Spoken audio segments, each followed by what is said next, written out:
Anna, and this is my husband, Gabe. And we run the blog in honor of design. And it's really funny to be where we're at today, because when I started, opened up the Blogspot address, it never intended to become something that was going to be a full-time job. It was something that I was a freelance graphic designer, and I loved everything design. I had a little Etsy shop, and I just discovered blogs and thought they were fascinating. I was like, what is this blogging world? And this was about 10 years ago, just to put it in context. Even less. It was like 8 years. And so we got into it at a good time, but I really didn't know what I was doing. I just jumped in. And so it's been fascinating to see the blog world change. And then I remember the day Instagram started and jumping into that world and seeing that change over the years. And it's been very fast. If you think about 8 years and how fast everything has changed. So my blog originally started as just a place to talk about all things design.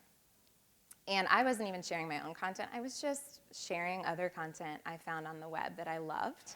And surprisingly to me, it started to grow, and there was a little community that sparked from it. And it continued to grow over the years. And as we have changed and our family has grown, I had one little baby when I started, and we now have 5 children. And through the process, I kind of blogged about everything design in the beginning.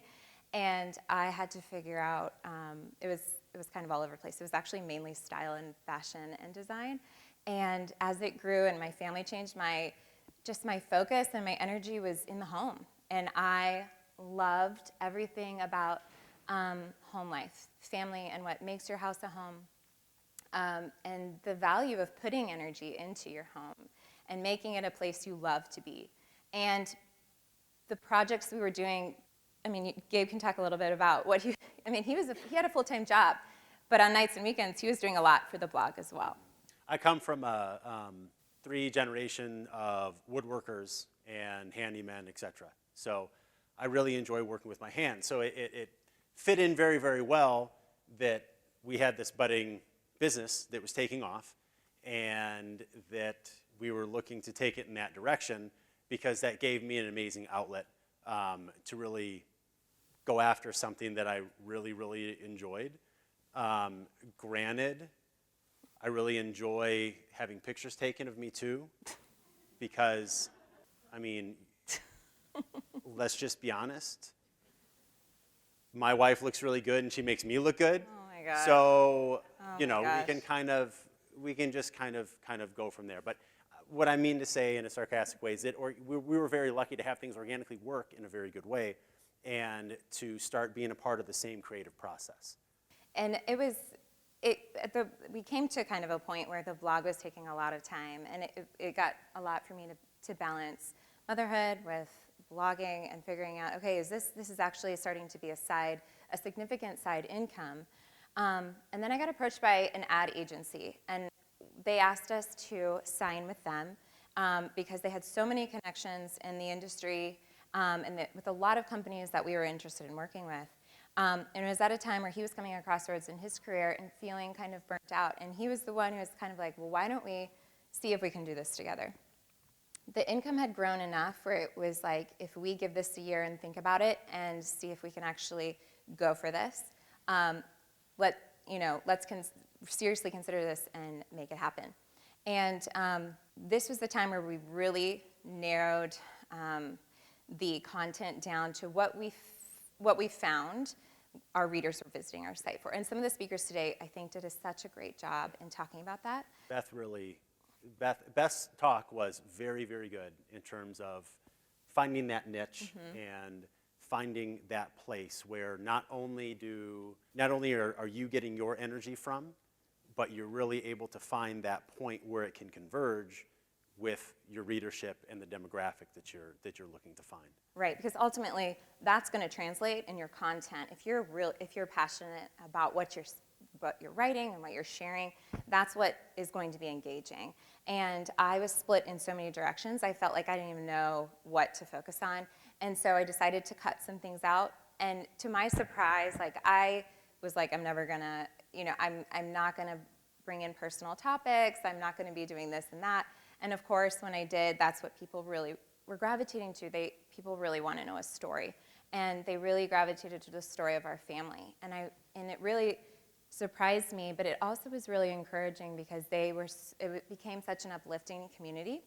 And so this loyal reader base has supported as we've gone into, we bought our first home, and they were a part of that, and our first home projects, and when we had a baby, and all of it weaves together to the story of making the most of the life you've been given, no matter what your story is, no matter what circumstance you're in. Our underlying tone of an honor design is making the most of whatever you have. And so our goal is always to make the content relatable to this audience. There's so many beautiful, well-polished home design bloggers, and I love it, and I eat it up. But I also saw that there was a need for, well, you can actually bring this into your own home. Here's some relatable, easy, attainable projects that you can do to bring a room together, or here's a DIY. Gabe's done several DIYs that you can do at low cost if you have a low budget. So to make it, home doesn't have to be, making it a space you love doesn't have to be unattainable, and it doesn't have to drain your savings. So we found that to be our niche, and where a lot of people are gravitating to. Yeah, but people are still gravitating towards our family. They like seeing that dynamic there as well, which I think brings up a very good point. Does anybody get burned out creating this? Because you feel like you have to just constantly pump and pump and pump and pump, and what's the next thing that I have to do? Okay, I haven't done this in so long, so I got to do this. And it's so easy to get caught up in just the grind of it. And when you get caught up in the grind of it, what do you end up losing? Yeah, you lose your passion, right? You end up losing your passion for it. So I think that authenticity that Anna and I have always brought into it, that is a big part of where our passion comes from, because we want to create a space where it's an uplifting area, where people feel like they can come and be a part of something special in a positive place in a world that can sometimes be negative and too much comparison, between what you have and what you don't have. So I say on that, if you can find your passion like we have done, and if you can keep it in terms of a positive environment, you will find that not only will you have more energy, but you will, very similar to what Beth said, you will create a community that helps to provide that energy as well, especially when you periodically just get a random message, that just takes hold of you and it brings you up, and sometimes that happens in a time when you need it the most. Yeah, I can't tell you how many times where it's easy to, oh my gosh, there's so many people in this space now. Like, are we still on the right track? We're constantly reevaluating our content. And then we'll get an Instagram message from someone, I've been following you since, you had your fourth baby. They know it by like which child we've had. I've been following you since Azalea was born. And I can't tell you how much your voice of positivity has affected me, and I just really appreciate it. And something like that is just like, oh my gosh, like this, that's what fuels me. So what fuels you might be different, and there's so many different niches you can find, but find something that not only if you're constantly just catering to what you think analytics are telling you, and then you kind of lose yourself in the process where you just feel empty and drained, then go back to the drawing board. What do you love to create, but that other people also are connecting to? And that's where it took us a long time, but once we found that, there was so much more confidence in creating the content that we were putting out there, and just being re-energized in when we're vision casting, or what do we want to do in the next few months. It goes back to that main underlying motto, and if you don't have that yet, that's your first thing you want to do when you get home is create a motto or a mission statement. That when you are facing decisions, whether to work with brands, what kind of content to put out there, whether it be small or big choices, does it fuel, does it feed off of, or does it go back to that underlying mission statement? Because if it doesn't, it's probably not worth it. Because your audience loves consistency as well. And going into where we kind of source for our creative process, because I think we're in a very, very social media saturated time. It's very easy to just go online for inspiration. People are like, oh, I go on Pinterest for inspiration. And we actually have tried really hard we've kind of gathered our ideas from different things, but we try to really limit our time on Instagram. And yes, I get a lot of ideas. Or like I'm really like, oh, I love this type of content and I find value in it. But as far as how we go about an idea from the conception of the idea to the execution of the project, it comes from many different things that are not actually Instagram or Pinterest based. Because we don't want to be simply reproducing what other people are doing. You're going to see all over the place. People seem to reproduce certain aspects or a certain look over and over and over. And it's okay to go there to try to find that inspiration. That's a very good thing, right? But when we're doing that, when we're going to Pinterest and we're making our Pinterest boards, or we are going to Instagram and searching those pieces, we're not looking for an overall look. What we're taking a look at is what specific element, what element of this picture is grabbing me right now, and how can I potentially work with that? Not the whole thing, but what element is grabbing me, right? And I think that that's a very important part of the creative process, is what, in the world around you, what are you interested in? What's grabbing your eye? What's drawing you in? And that's where you want to start that creative process. That's where you want to start doing that, not simply going off of what the whims that we see going on in the world around us. I know if I scroll Pinterest too long, or I'm scrolling Instagram too long, I know it affects my creative process. Because when I go to try to conceptualize an idea, I feel like everyone's doing this trend in the home design front, or in the food category, or in lifestyle category. Maybe I should be doing that. And it sways us. It influences us, right? If we can have our base, like if it can ignite us to want to do something, great. But then get off of it and get outside and travel, or, conferences, talk to real people, learn from your peers, have a peer group, a support group, a mastermind group that you can bounce ideas off of, that aren't maybe doing the exact same thing, but can provide a lot of valuable content to you. Print media, I will never get over print media. I love it so much. I want to touch and feel and look at the typography and the color schemes, and I rip out pages and I save it for later. And every anthropology catalog that comes in, it's always been my favorite company. I will get, and I'll look at the backdrops, not the products, I'll look at the backdrops, and I see the texture, and I see the color palettes. And all of that I know is working towards something, and then suddenly a light bulb will go off. But there's a big problem with that. Now my kids are doing it too. And so what am I finding all over the house? Pages of magazines ripped out, shoved in random places. And it drives me crazy. But at least they're learning to get inspiration too. Yes, it's true. So I would say no matter how big you are, how small or large your audience is, find a peer group. That can be something from the beginning. When I started blogging, I found a group of other bloggers that we all supported each other. So if something came out, we were promoting their posts or their content. Or now on Instagram, if I see another female entrepreneur launch something, I'm excited to share that and promote them. And I know that comes back around too. If you give support, that support comes back to you. And it's very important to find, even if it's just maybe you message a few people and you say, I'd love to start a peer group where we can bounce ideas off each other. We're all in this same field. We all have probably similar goals. We're not all in the same, exact same line of content. And that can provide so much helpful motivation when you really need it. And then keep going to conferences. I have gone to conferences from day one. And I remember my first conference, I was a nervous wreck, and I introduced myself to as many people as I could. I hustled, and I still hustle.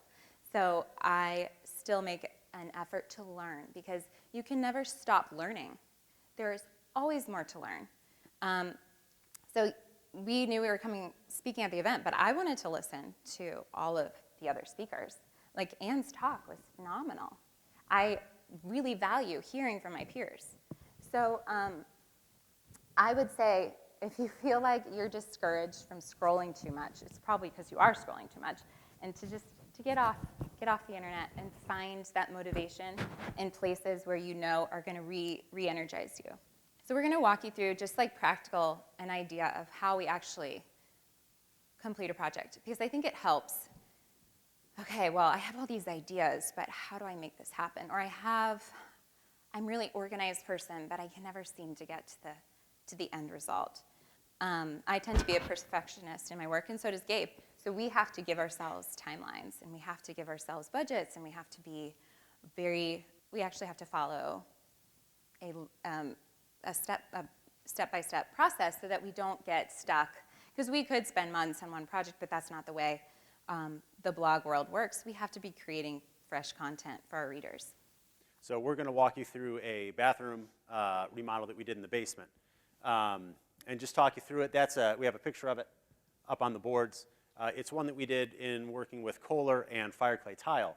And granted, it's a physical bathroom, but a lot of the things that you can apply to whatever else that you are trying to create in terms of a process, because we really had to, it's a multi-step type of thing to try and get that creative juice flowing.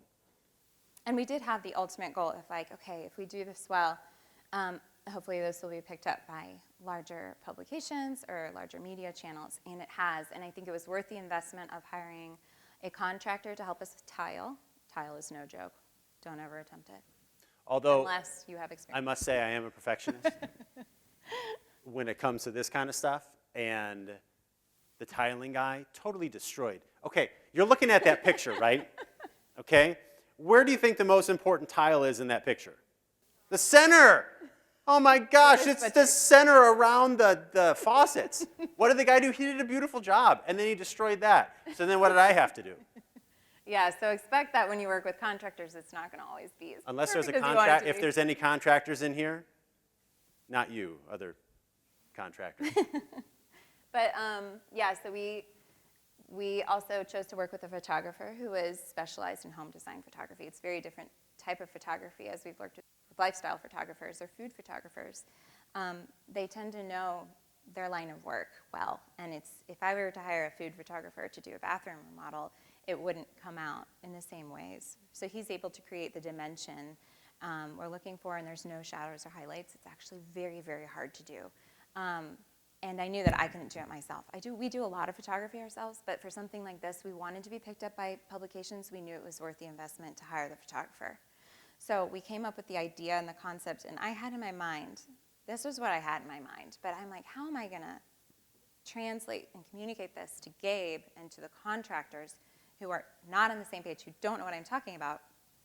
So in this line of work, you have to be it's also very mathematical. So we worked with an architectural designer to create the sketches and the mock-ups for us so that we could give that, and we worked with Fireclay Tile so they could know exactly how much tile they needed to ship to us. We worked with Kohler on getting all the measurements. But before all that, it was the idea boards and the design boards. I took things from, like I said, different sources, magazines, and we would pin things to a shared Pinterest board. For every major project that we're doing, we always first create a Pinterest board. The reason why you always want to create a Pinterest board is because it helps you to visually organize those aspects of whatever project that you want to put together in a concise way, right? And again, it might not be the whole picture that you like, but it might be a particular element of it, okay? It might be a couple Pinterest boards that you're doing, right? So when we were doing this, I think that we actually had one Pinterest board for potential tile elements, right? Another one for potential lighting, and then I think another one for hardware. But we had multiple elements, right? And the reason why is because, one, that would help her translate her vision to me, who was going to try to practically put it all together, okay? 2, it helped her to organize her ideas as she was going along with it.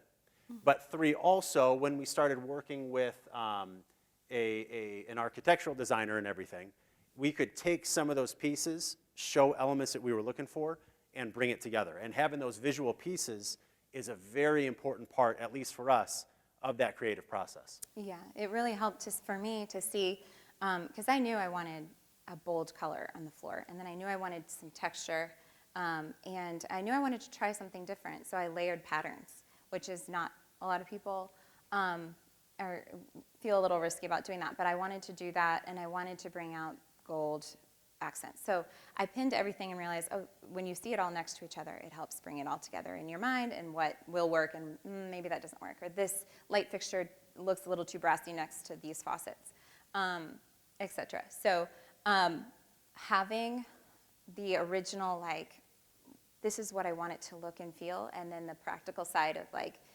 here are the elements, can we work with this, really helped bring it together.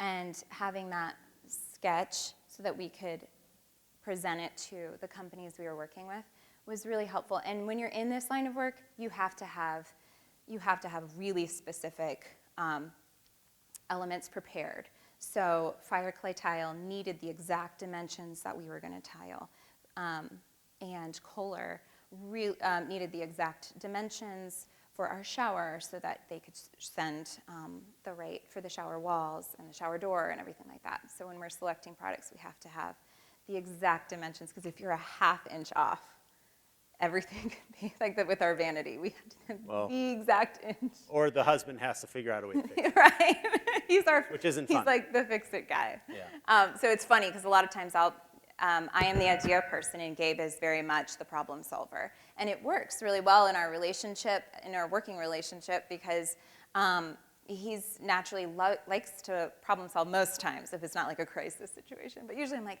I have this great idea. What do you think about doing this? And we need it in 2 weeks. And he's like, well, and honey? then the problem solving brain kicks in, you know? Okay, he's usually really nice about it. Okay. Like, okay.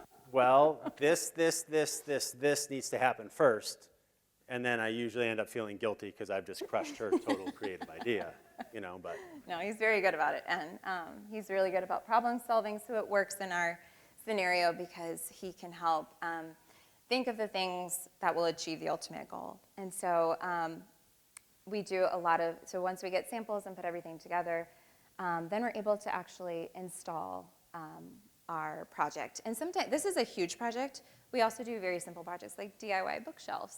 It's the same concept. Like, what do we want the ultimate goal to be? But we always do general mock-ups, I guess you could say. And even if it's the type of thing where if it's a small thing that we're doing inside, if it's a random meal that we're creating that somebody has asked for, we always do a general mock-up of what it's going to look like, what it's going to be like, how we're going to photograph it, right?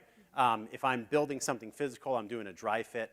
The reason why is because in doing that, you can really hone in your pictures and your content so much more than what you would have if you're just going off the fly. And then an important thing to note, we're in an era where, because there are so many people trying to make it in this space, if you don't have the story to go with it, or you don't have engaging content, it can be something that you put so much heart into it, and then it just doesn't receive the feedback that you want. So what we really try to make it an effort to do is to place a lot of equal time and value into engaging our audience in the process. It's cool to see before and afters, but that's actually not the reality. Is like not like we just whipped this up. This is actually a several-month project, and we want to engage our audience and say, okay, this is along the way, and this is what we're doing today. This is what we're deciding on tile. Vote for your favorite. We'll poll the Instagram story audience. Or what do you think on this particular photo? I remember asking them, oval mirrors or rectangle mirrors, and everyone had a strong opinion about it. But they felt engaged in that project, so they wanted to see the outcome. They wanted, and of course, when I posted the rectangular mirrors, everyone was like, yes, I voted for that. Like, they felt like they were part of it. And that's an uplifting part of the creative process for us as well, right? Because oftentimes this is not an industry where you can see the immediate feedback. I relate it to teaching oftentimes, right? When I was teaching, no news was good news. When I heard something, it was bad. Sometimes the blogging world and Instagram world can be that way at times. Absolutely. So being able to have that positive, immediate feedback from an engaged audience is a big way that you can keep your creative juices continuously flowing as you're building buy-in from your audience. And I just feel like Instagram has gotten so stale in that way. It's almost like we're conditioned to see perfection all the time. I know, I feel like I see my face everywhere on Instagram. Stop. Everywhere. He's so sarcastic, just ignore him.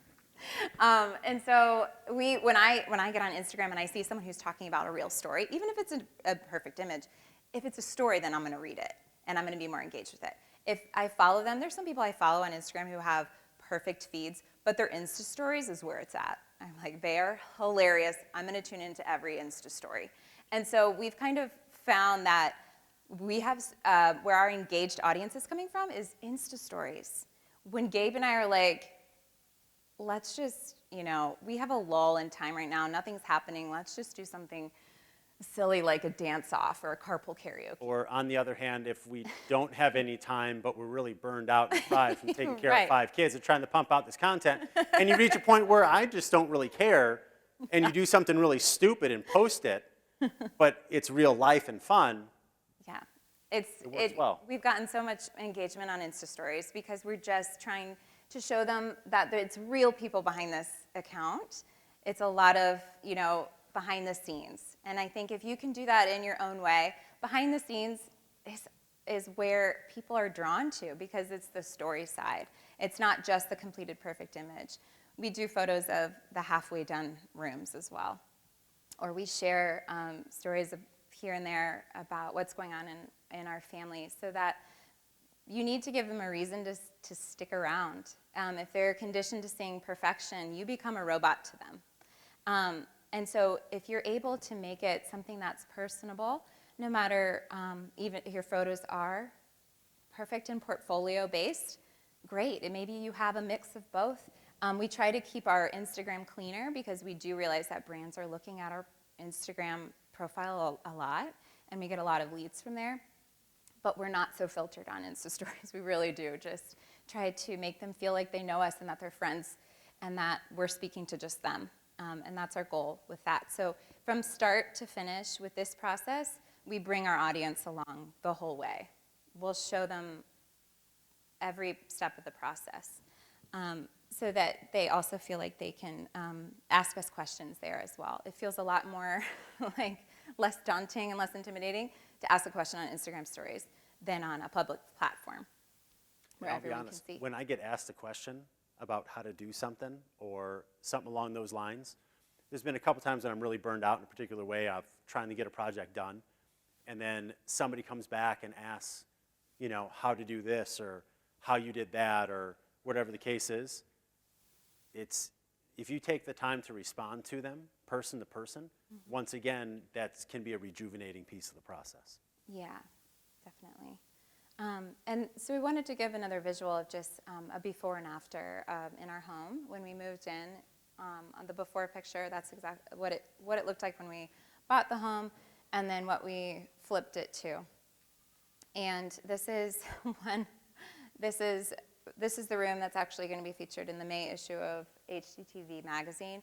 But what's funny is that you'd think that people would get tired of seeing this, but every time we post a photo of this room in whatever angle, people love it. And I think it's because when I originally designed this room, it's actually changed a little bit since this, but I tried to think of some elements that were different, that were eye-grabbing and that people would engage with. So color-coordinated books, which for me was actually just a practical thing, because I'm like, then I can find titles easier. I know them by color. For some reason, everyone loves that. Does anybody else find that they can find a book easier by color rather than alphabetical title? Really? So yeah, we worked with a couple different companies with this. Anthropology was like a dream company to work with, and when I got to work with them a couple projects along in the last few years it was just product trait, but I was like, I'll do anything for you. But it was great because it allowed me to have a creative space to work. But these are just some questions I wanted to put up. But I think it's very easy to have almost like identity confusion in this line of work because we can be confident for like a year and then suddenly it changes. Like video is now a thing. Oh wait, do I have to do video? I don't know how to do video. What am I going to do? And so we're like, we have to do video. We have to be able to be adaptable. And that feels scary.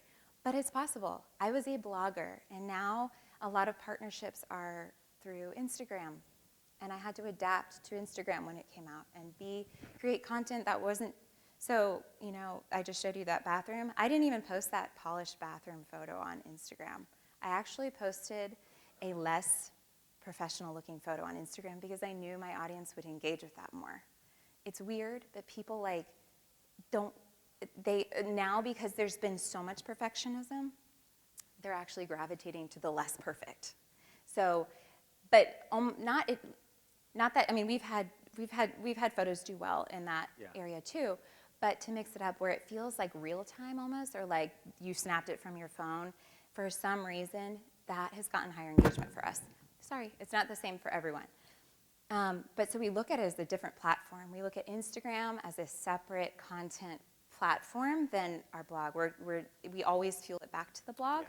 So we use Instagram as a way to feed it back to the blog, which has higher depth of content, obviously, and just different engagement. Mm-hmm. But we'll create photos that are just for Instagram because we know our audience will love that on Instagram, but maybe doesn't have a place in a long-form blog post, if that makes sense. So it's more challenging because now we have to think of Instagram content, Insta story content, blog content, video content. But we do it in a way, that all is fueling towards the same place, and that they all balance and support each other. So when you were looking at, when you feel like, okay, I'm not sure if I need to adapt, if I need to change, not a total rebrand, maybe I just need to narrow my niche a little more, or maybe I need to redirect my photography style, or whatever that is. Do a little experimenting. What is your audience engaging with most on your highest performing channels, whether that's your blog or if that's a social media channel? What are they engaging with most? And then, of course, from there, what can you offer that consistently? Can you offer them more? What value can you bring them? How can you serve them? How can you serve them in that way? But that's, hopefully, I'm sorry, I keep punching my mic. How can you find motivation in that as well? So we found content that we love to share, but our audience was also really gravitating towards, and that was showing us through analytics and stuff like that. But also don't be afraid to ask your audience. Yeah, we do. I mean, really ask surveys. them. Ask them for feedback. Go back. Over the last year, over the last 6 months, we do it on a regular basis. We try to do it a couple times a year in which we are asking our audience, what have you seen that really gravitates and pulls you in? Not just what you like, but what pulls you in? What's drawing you in? What would you like to see more of? What are you not so interested in, right? Now, are we looking to try and please everybody? Yeah. By all means, no, because you can't do that. But at the same time, that can help you give you a little bit of direction, and it can help to, again, just kind of get you thinking in a different way of where and how to apply yourself. Yeah, exactly. And that's where Instagram Stories is great too, because they have the question box now. And you can do a more thorough one like SurveyMonkey, and you can post that on your website and offer a cool prize as an incentive. Like you're going to be entered into a drawing to win this cash gift card for we really value your feedback. And letting them know they're a valued reader. I tell them that all the time. We value your support. Thank you for encouraging us. Thank you. Every milestone, I say thank you. And then I ask them consistently, every 6 months or so, and we do short polls, like in Insta Stories. I think because everyone's on there and it feels easy, they'll give you. So we'll say, what is the top 2 reasons you follow and honor design? And a lot of times it's been surprising to me.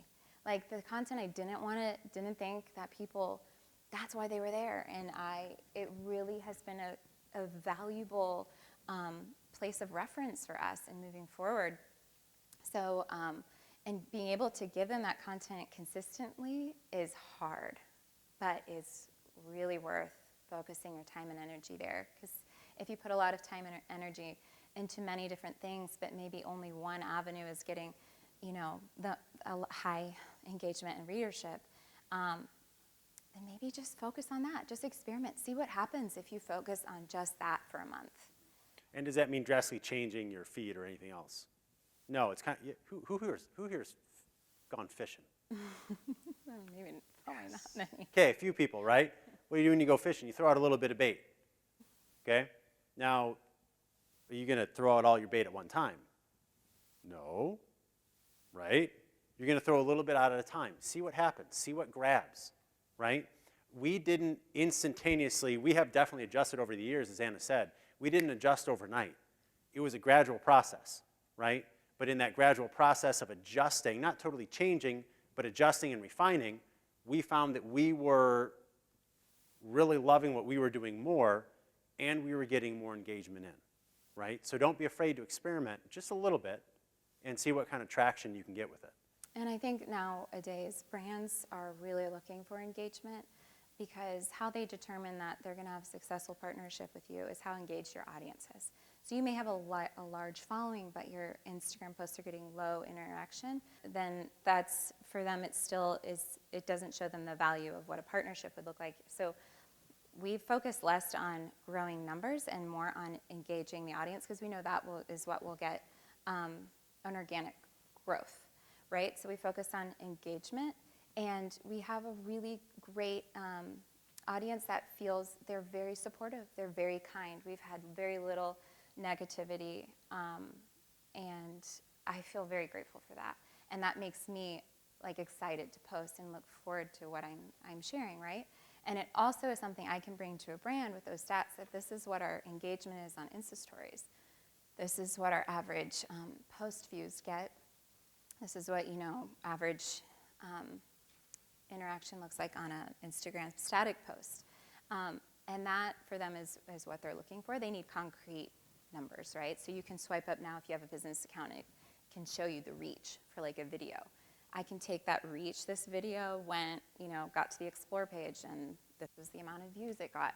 That is valuable information and feedback to a brand. So we've been able to get some really good, we've actually scaled back on the amount of partnerships that we do.